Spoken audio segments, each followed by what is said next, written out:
Maybe it's not erotic, but there's a term called eustress, and it's people's euphoric feeling over their stress.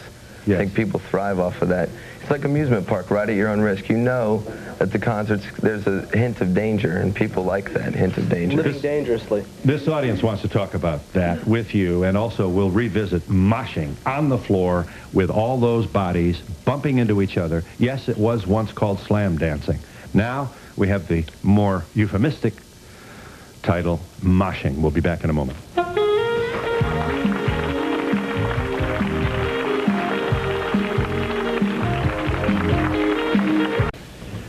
We have not yet met Paul Wertheimer. Mr. Wertheimer is a security consultant. We got to have a consultant now for security. You actually bring your own expertise, for example, to concerts and making sure kids don't get killed at the door. Did you, and your work is provoked by all the deaths at concerts, isn't that so? I study rock concert safety from the viewpoint of the fans. Have you ever been on site when a violent eruption took place? Well, I've spent 2.5 years moshing, and I was at the Who concert in '79 after the deaths of 11 fans. This is Cincinnati? Yes, Cincinnati, Ohio. Uh-huh. Well, I'm going to ask you what you think is going to happen. Let's take one more look. Here is stage diving. This is moshing. We've already met the Mitchells, whose son was thrown off a stage by a security person. And now, watch this. How safe is that? And incidentally, what happens to the net? Watch this dude here. Now watch, he gets punched. He gets punched at the end of this. Watch this. Bam! Right there. Is this going to last, Mr. Wertheimer? Well, I think it's going to continue for a while, certainly. And I don't think the problem is the moshing itself in general. It certainly isn't the fan. It's the people who create the environment and don't look out for the safety of the people who do mosh. There's the problem. Really? See, I don't know how in the world you can possibly monitor the behavior of 100 people bumping into each other. Especially, do you know what I mean? I think the event itself is, I guess I'm sounding older than time. Well, how about 1,000 people at a club like Roseland? I was there one night waiting for my daughter to come out, and there had to be hundreds, not 100, but hundreds and hundreds of people coming out. And I want to say also this, one other thing about bodyguards. While I was waiting there, some kid was trying to get in, and he didn't have a ticket, and a bodyguard came out, or a bouncer, I'm sorry, and he was very, very aggressive with this kid, overly aggressive, and almost hurt him right in front of me. Yeah. You wanted to say? Well, let me tell you what they can do if you want me to. Please. First of all, they can pad the floor. They can retrain the security. They can pad the bars, and they can have first aid and water available for fans who mosh. There's a lot that can be done. Mm-hmm. But I have some problems with a guy who is a security guard under this circumstances in the first place. I'm wondering if we don't have a guy who eats nails for breakfast and looks for an opportunity to show he's got hair on his chest. And more than that, he's usually older, and he sees these kind of, they're subhuman teenagers who are bouncing around, and there's a disdain. There's an attitude that creeps in, and pretty soon this guy is roughing up your youngest daughter. Absolutely. This is what terrifies me. No question about it. I've been attacked by security myself, and it's one of the things that fans suffer the most is how they're treated by security who don't relate to the music and don't relate to them. You're a security guard? Yes, I am. You are. Will you understand for us? Well, we're talking about you. Yeah, I'm working over the Nassau Coliseum. Yeah. And I'm a guard. Yeah. And how old are you? I'm 24 years old. 24. I can, relate to them. Yeah. That's why. But don't you grab some people and I sure do. If they're getting out of line, How do you know who's out of line in there? Can you go in and spot me and pull me out of there? Sure can. You can tell if I'm elbowing? You're 350 pounds and you're elbowing a girl like 16 or 17 years old like that. There's a problem there. I would say so. Yeah. But the question is, should we have volunteers be the enforcement for the problem? What's the professional expertise here? And how do we know you're not armed or something's going to happen? Well, they should have certified guards. That's what they should have. In that Nassau Coliseum, they have, like he was saying, padded area for the body surface. Right. And there's a big gap, and there's no stage diving there. Can you and I can agree that we can get some real Yahoo in the... Of course you can, yeah. In the guard situation. In the guard contingent. Well, not at the Coliseum, you can't. Guys looking to bust some heads. When I broke my leg at the Coliseum, you know what the security guard told me? I was limping out of the Coliseum, hopping on one leg with a broken leg. He told me, oh, medical's upstairs. That's what he told me. Yeah. So don't tell me there's no Yahoo. Well, you're not going to get tender loving care at a place like this. We'll revisit the moshing, and this audience gets in when we come back in just a moment.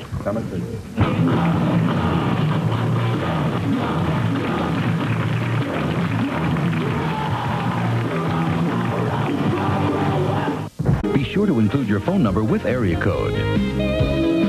You wanted to say, sir. The gentleman with the White Sox cap in a small club where you just want to hear the music, does the audience police itself? Absolutely. Absolutely. Clubs like the Smash Light, we were talking, I mean, believe you're the owner of the Smash Light? There's no bouncers there. The club polices itself. Yeah. I'd like to know what the job description is of the bouncers, because like when I went to clubs, the bouncers protected the people, not throw them off the stage. So what does the bouncer do out there? He weeds out the troublemakers, however they may be identified. Yeah. This all just seems so self-centered. There must be a more constructive way to get rid of anger. Well, we live in a country where parents raise their kids to grow up feeling guilty and ashamed for not being like them with Christian morality. And these kids need a way to react against it. You're going to have a bunch of angry kids. Well, when you do go out to a club, that you just got to watch your stuff whatever you do. Yes, you just can't expect to go out there and just dance and don't get touched and non-violent, because that's what it is. I don't see how... If you get the music inside your soul, anything going to happen. You don't play the music, you can't get it. It's the music. The music? Music is dangerous. My sympathy to the parents. This seems like an awful pathological way for our younger generation to be acting. I'd be concerned about my daughter being in a club like this. Who knows what kind of perverts you have that are security and touching and feeling on the kids. Yeah. We have... Yes, you wanted to say. Kids, have you got violence other places in your lives, or is this kind of a fantasy thing for you? No, well, we've met the parents of... I have a bachelor's degree in psychology. I'm going on to graduate school. I have a great job. This is just, I love the music, and I love to do what I do. I went to a private Christian school. See how I turned out? Yeah. I just want to say, thank God my kids are grown, and I don't have to go through this. You own a club, do you? Yes. Well, we're talking about you. You wanted to say. Well, my heart goes out to the Mitchells, first of all. It's an inherently dangerous activity, but so is skiing, and I'm sure, I don't have the statistics, but I'm sure that there are more people killed skiing than there are moshing. The thing that makes this, I think, especially incendiary, is the potential for mass destruction. For all the weight of these bodies to conspire or come together in one place, you're not going to be able to breathe, you're not going to be able to move, the body cannot tolerate this kind of claustrophobic pressure, and we're going to see fights and also stampedes. I don't think it takes a rocket scientist to predict it. I think you've been showing a lot more of the negative side. These people... Housewives see that. This young man wanted to say, we'll give you a chance. These people, they enjoy what they do. They let out their aggressions. And my strategy, I think that the bouncers do get in the way. I have a lot of faith in the scene, and I allow them to do what they want to do. And we really don't have any problems. What about insurance? I mean, if somebody gets clobbered, or if there's a... As far as you see the way he broke his back and he broke his leg, they are almost proud of that, and they not everybody's going to. I would be more worried about two girls getting into a bar brawl on another night that I have, as far as liability is concerned. But there is liability. You are at risk here with this kind of... you're right. You own the property in which this activity takes place. Right. And how many Ethlie Baileys out there and Johnny Cochrans would love to have an opportunity to sue? I mean, they go crazy with this. Is the mother going to buy the tickets still for the next concert now that she knows everything that goes on? Mom? Not all. She'll buy them herself. No. She'll have to buy them herself. I won't buy them for her. Yeah. It's not likely you're going to discontinue this activity. You're 17. You wanted to say. Yeah, I mean, I don't know why people always look for the downside of like all these events. You know, they always look for like people getting hurt and everything. They don't like realize like how good kids feel. Like they just get such an adrenaline rush. You feel like you're on top of the world. It's better than doing coke. Or drugs. My point, you can have a good time. But my point of being here is you can get killed. And I don't know what to do. I don't know what to do. Stop. In the street too. You know, sure you can, but there's another way. There's a risk in it. My mom is very supportive. I mean, she knows everything that I do, and she says, you know, just be careful. Your folks know your mother knows where you are, and you don't come home later. I tell her everything that goes on. She just, you know, she's worried about, you know, like any parent would be like worried, but you know, she doesn't care. And we'll be back in just a moment.